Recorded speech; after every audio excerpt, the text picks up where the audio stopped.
In just 6 years, the United States has gone from exporting close to zero liquefied natural gas.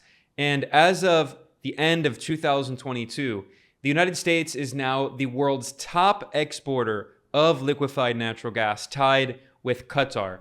This is a massive historic shift, and one of the main reasons for that is because Europe has become the top market for US LNG. LNG means liquefied natural gas.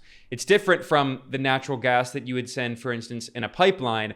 Obviously, you can't send natural gas in a pipeline across the ocean unless you have an extremely long pipeline. So liquefied natural gas is a way that ships from the United States can be filled with liquefied natural gas and then sent to other countries where they can be stored. The top market for US LNG had been for a few years Asia, but just in the past year, because of the proxy war in Ukraine, Europe has become the top market, and the US has become the world's top exporter of LNG. That means that US corporations and European corporations that are importing the LNG are making huge sums of money, record sums of money, profiting from the proxy war in Ukraine. And why is that, of course? Because Europe has boycotted significantly cheaper Russian pipeline gas. The US Energy Information Administration, the EIA, published data looking at a graph looking at the massive growth of US LNG exports, which again were basically zero in 2016 and now are the largest in the world, tied with Qatar. I mean, this graph is absolutely incredible. As always, I will have the links to all of the sources I discussed today in the description below. Now, one of the main reasons for this massive increase in US LNG exports is because Europe is boycotting significantly cheaper Russian energy. Specifically, Russia had built several pipelines to send natural gas to Europe. It had 2 Nord Stream pipelines connected with Germany, and they were destroyed in a very strange sabotage incident that was closely linked to the US government and also Britain. And also there are pipelines that go through Turkey, now known as Turkey, and also Belarus and Poland. And then, of course, there are the Russian gas pipelines that go through Ukraine into Europe. This is a significant factor in the proxy conflict between NATO and the US on one side and Russia on the other. The US has for many years been trying to cut off European economic integration with Russia and by extension with Asia, with China, and in general, preventing the project of Eurasian integration and separating Asia from Europe, which is just one connected landmass, right? So, of course, European countries, in response to the Russian invasion of Ukraine in February 2022, they announced a boycott of Russian energy, which means that they're paying for significantly more expensive US liquefied natural gas, LNG, that is sent across the ocean. And the estimates are that they're actually paying double compared to what European countries had paid previously for the cheap Russian pipeline gas. Now, in the span of just the past year, Europe has become the top market for US LNG exports. And this is, I'm going to read here from a report from S&P Global, which provides information about the global commodity market. It's titled, Surging US LNG Exports to Europe, Heightened Focus on US Inflationary Pressures. This is from November. It notes that the 2022 European energy crisis has put US natural gas in high demand and in a position of acute geopolitical relevance. It adds, US LNG exports have surged to meet the intense global demand, with the lion's share headed to Europe following Russia's invasion of Ukraine in February. And the US's largest gas producer by volume is a company called EQT. And they recently highlighted the role of US LNG in helping to refill Europe's natural gas shortage ahead of the winter. And they emphasized that shifts in international gas flows are likely to persist. We're not just talking about a winter. We're talking about a fundamental shift in the global economy and in energy flows. Bloomberg provided more incredible details about this historic shift that we're seeing. in an article that was published on January 2nd. It's titled, US Surges to Top of LNG Exporter Ranks on Breakneck Growth. And it notes that US tied Qatar to export 81.2 million tons in 2022. Europe rushes to buy more LNG amid shift away from Russian gas. Bloomberg reports, and I should stress, Bloomberg is a financial media outlet owned by the right-wing billionaire oligarch Michael Bloomberg. He's so modest that he named it after himself. So just for people who don't follow the financial press. Bloomberg notes, the U.S. tied Qatar as the world's top exporter of liquefied natural gas in 2022. They said this is a milestone for the meteoric rise of the United States as a major supplier of the fuel. Both the U.S. and Qatar exported 81.2 million tons, and they note that this is a huge leap for the United States, which only began exporting LNG from the lower 48 states in 2016 and has seemingly overnight become a dominant force in the industry. And they have an incredible graph here, which, I already showed the graph from the US EIA, showing the graph of just US LNG exports, but here's the graph of US LNG exports compared to Qatar, which historically has been the world's largest exporter of liquefied natural gas, followed by Australia. But in just a few years, the US is now tied with Qatar, and it's expected to soon surpass Qatar, potentially. Bloomberg notes that the global energy crisis and a shift away from Russian pipeline gas has increased demand for US LNG. They don't mention, of course, that Russian pipeline gas was significantly cheaper for Europe, and this is a main factor in the global inflation crisis, and it has led to skyrocketing energy prices inside Europe. So if you look at this data here, as recently as 2014, the US exported 0 tons of liquefied natural gas.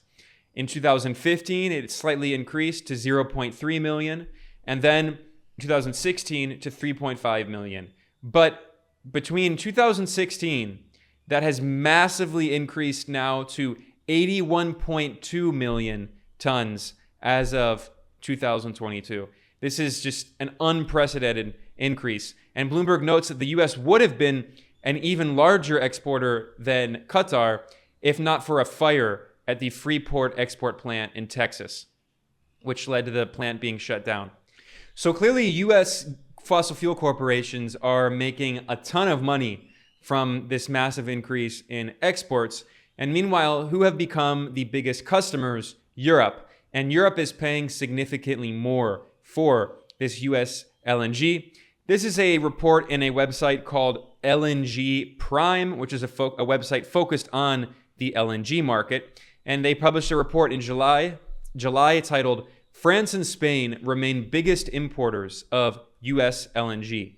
They note, France was the top destination for US LNG exports for several months in a row. And it notes that Europe continues to receive most of the volumes produced at US liquefaction terminals, according to a report by the US Department of Energy. So France, as of mid-2022, France was the largest importer, followed by Spain, the Netherlands, then Japan, and Italy. These 5 countries, again, that is France, Spain, Netherlands, Japan, and Italy, took nearly half of total US LNG exports, 46%, as of May 2022. So this is a pretty monumental shift when you compare it to just a year before. This is another report at the S&P Global website with focusing on intelligence on the commodities markets. And it's from September. It's titled, European imports of US LNG make up lion's share of over $21 billion in the first half of 2022 exports. I'm going to go through this report, but first I'm going to show this graph here, which is, if you look at it, if you know how to read it in a certain way, it's actually a pretty remarkable graph. Now, at first glance, it doesn't seem like that big of a shift because this graph shows the regions of the world that receive US LNG exports, the regions that import US LNG. And you can see that Asia had been the largest market. And of course, Asia is the largest continent in the world, although again, it's really just Eurasia. But if we're looking at political distinctions of continents, because the number of actual continents is in dispute in some education systems, they teach that there are 6, 7, 5. They'll say Eurasia, they'll say the Americas, they'll say Eurasia and Africa combined. Anyway, the point is that continents are not like a neatly divided geological construct. They're largely political. They're socially constructed.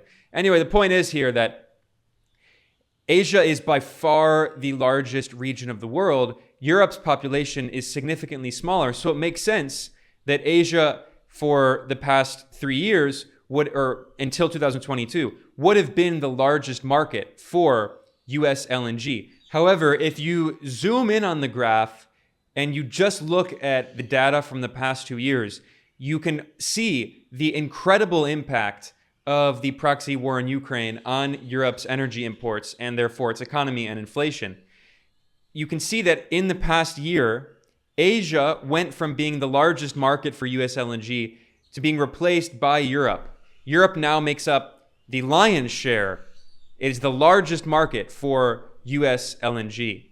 And again, this is because Europe has economically been shooting itself in the foot by boycotting significantly cheaper Russian pipeline gas and buying significantly more expensive US LNG.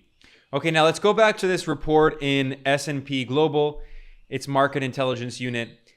European imports of US LNG make up lion's share of over 21 billion in the first half of 2022 exports. Surging demand for US liquefied natural gas saw the total dollar value of cargoes exported during the first half of the year nearly double from the same period in 2021.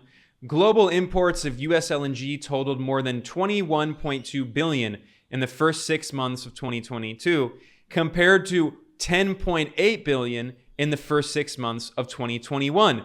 Again, that is a nearly 100% increase. It's nearly double. This graph shows the total export of liquefied natural gas, US liquefied natural gas, and then the value. And you can see that, yes, the total exports have increased, but the value has significantly increased more. Why is that? Because the price of LNG has skyrocketed. Europe is paying, significantly more than it was before. And again, this has led to a global inflation crisis. Now, S&P Global notes that Europe leads imports. Many US LNG export cargoes departed for Europe in the first half of 2022 as the war in Ukraine prompted a scramble for LNG supplies. And they note that LNG market experts have warned that shipments of LNG cannot quickly replace curtailed pipeline imports from Russia, and that the region's need for significant LNG volumes will remain strong. So Europe is becoming more and more dependent on much more expensive US LNG in order to end its dependence on much cheaper Russian pipeline gas. So, of course, the US is benefiting from this and smiling all along because the Europe says we can't be dependent on Russia. What they're not saying is that they're becoming completely dependent on the US and causing an economic crisis in their own countries. At the same time, it's not a coincidence, S&P Global notes, European gas prices have remained higher than anywhere else in the world. So Europe is importing more and more US LNG and paying more and more. And as of August 2022, the benchmark price in Europe for energy was 320 euros of megawatts per megawatts per hour.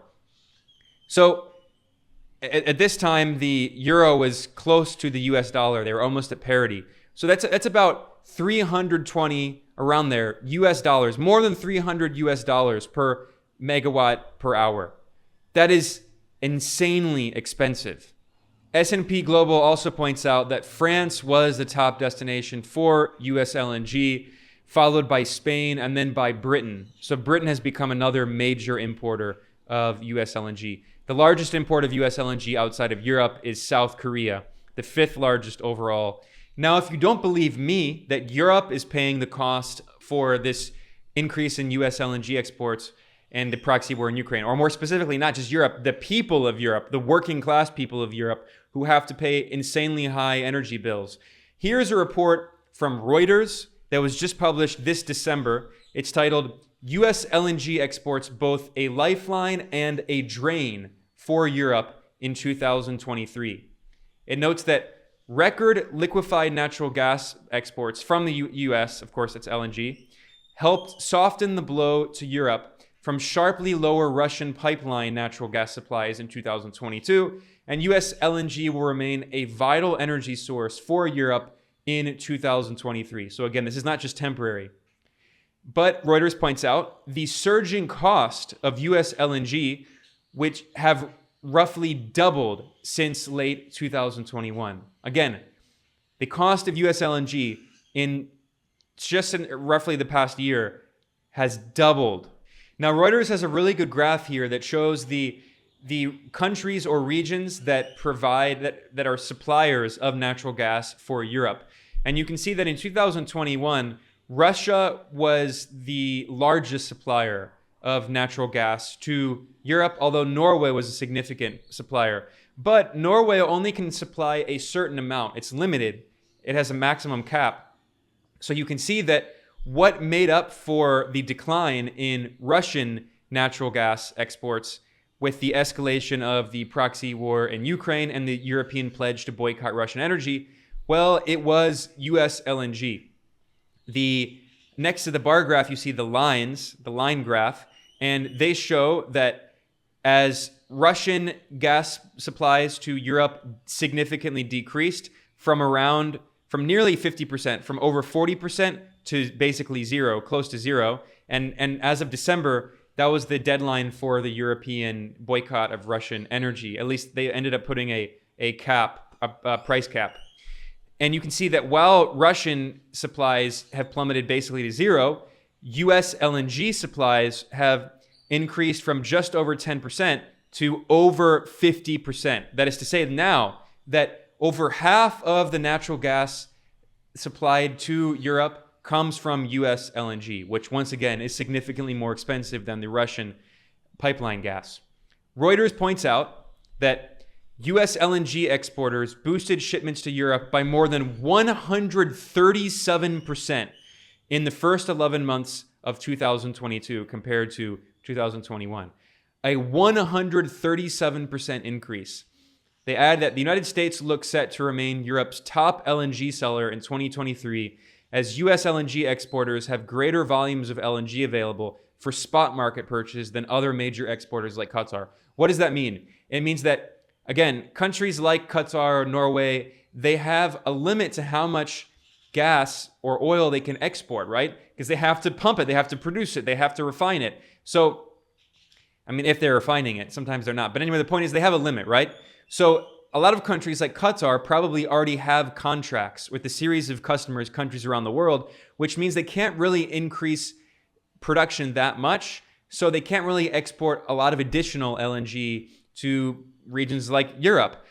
But the US has much more LNG. Because the US has been massively increasing its production of LNG, it has much more available that it can just sell in the spot market. The spot market is where countries that don't have long-term contracts, if they want to buy more oil or gas, they can go to the spot market. Although the spot market purchases tend to be more expensive than the long-term contracts because oftentimes the long-term contracts are set at a price which is below the current market value.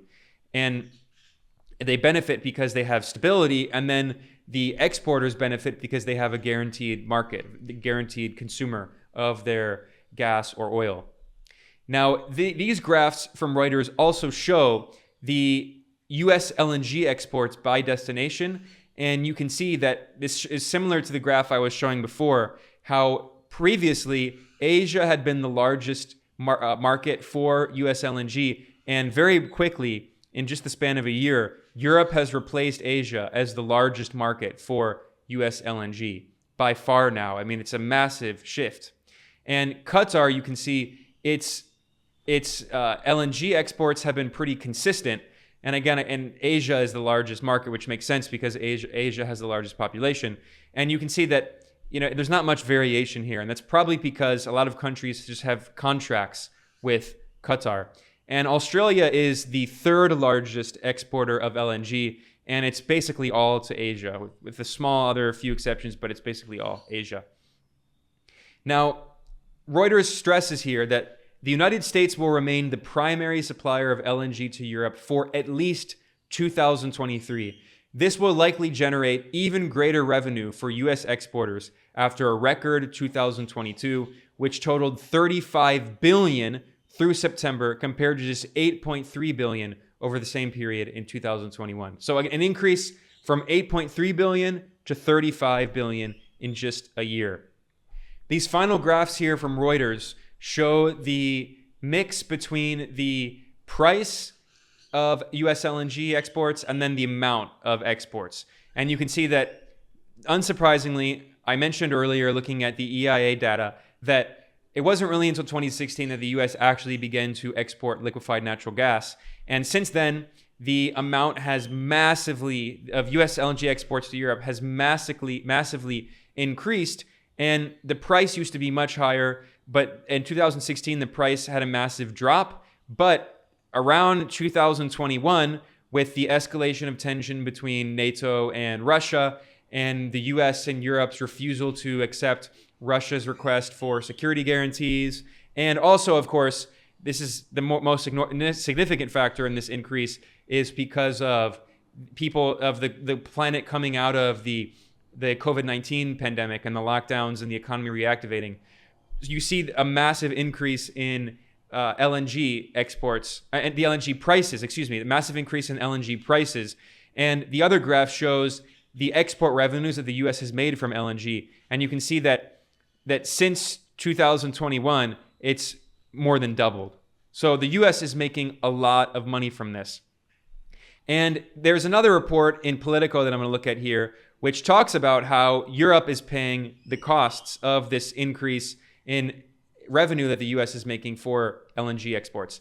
This article in Politico is titled, "Why Cheap U.S. Gas Costs a Fortune in Europe." This is from November. It notes that U.S. liquefied natural gas loaded onto tankers in the U.S. ports cost nearly 4 times more on the other side of the Atlantic. Again, I want to repeat this just for emphasis here. This is a very important detail, that the U.S. LNG exports that are loaded onto tankers at U.S. ports, they cost nearly 4 times in Europe, 4 times the price. So that's one of the main reasons for Europe paying significantly more. However, this article in Politico points out that it's actually not just U.S. companies, including fossil fuel companies, including exporters. They're not the only ones who are making record profits. It's also importers in Europe who are likewise making a killing while their economies are suffering, while people in Europe are paying more and more for very expensive energy. Politico notes that this is a big markup for whoever is reselling those LNG cargoes into Europe's wholesale market, profiting from fears that there may not be enough gas to last the winter. They point out that even right-wing, center-right neoliberal leaders in Europe, like for instance, the banker turned president of France, Emmanuel Macron, even he's been complaining about this. He told a group of industrial executives in France, he told them, quote, this is again the president of France speaking, quote, "In today's geopolitical context, among countries that support Ukraine, there are 2 categories being created in the gas market. Those who are paying dearly and those who are selling at very high prices." He's, of course, talking about the U.S. He says that clearly. Macron added, "The United States is a producer of cheap gas that they are selling us at a high price. I don't think that's friendly." So that's France criticizing its own so-called ally for making tons of money by selling expensive gas. Although Politico points out that, yes, the U.S. is making a lot of money, but also the largest European holder of long-term U.S. gas contracts is none other than the French company Total Energies. And what that means is that these European companies, these importers, are making a killing while their economy is suffering. So that means that importers that don't actually produce anything. These companies don't create real value. They just move commodities around. They are making more and more money. Well, the actual industrial sector in Europe is being destroyed by these extremely high energy prices. I've done multiple reports on that. I will link in the description below to one of them, talking about how the US is trying to attract European companies to pressure them to leave Europe and move overseas to the United States. So the US is helping to deindustrialize Europe, not only by encouraging these companies to move across the ocean, but also with these extremely high energy prices. And Europe continues to shoot itself in the foot by rejecting cheap Russian energy and accelerating deindustrialization in Europe. Politico points out that companies like, for instance, this company Centrica, which is part of Shell-owned British Gas, they have said that they just signed a 15-year deal with a US LNG exporter, and they said, quote, "This is a really important profit stream from us," the CFO of Centrica told investors. So these US corporations are profiting, and European corporations are profiting at the expense of the long-term health of their economies. And now finally, I want to look at another report here. This is from 2018, but it shows the huge increase in the price of energy in Europe because of its reliance on US LNG as opposed to cheap Russian energy. Now, this is a report in Russian state media, TASS. But before people say this is just, Kremlin propaganda or whatever, this report is based on statements that were made by an Austrian corporate executive from an Austrian oil corporation called OMV. The article is titled, "Russian Gas is 50% cheaper for Europe than US LNG." It quotes the chief executive officer, the CEO of Austria's oil company OMV. His name is Rainer Seal. And he said that the difference is about 50% between US LNG and Russian gas. And previously, the Russian energy minister, Alexander Novak, had estimated that actually the difference was 30 to 40%. So, actually, the irony is that this Austrian corporate executive said an even higher figure than even the Russian government itself. So what that means is that Russian pipeline gas is, at least as of 2018, was twice cheaper for European consumers as compared to US LNG. And of course, the price of US LNG and in general LNG has massively increased since 2018. So if you go back and look at the graph showing European imports of US LNG, you can see that it didn't only increase in the past year with the escalation of the war in Ukraine, although there's been a significant increase in the past year. But you can see that for years now, Europe has been trying to diversify the sources of its oil and gas.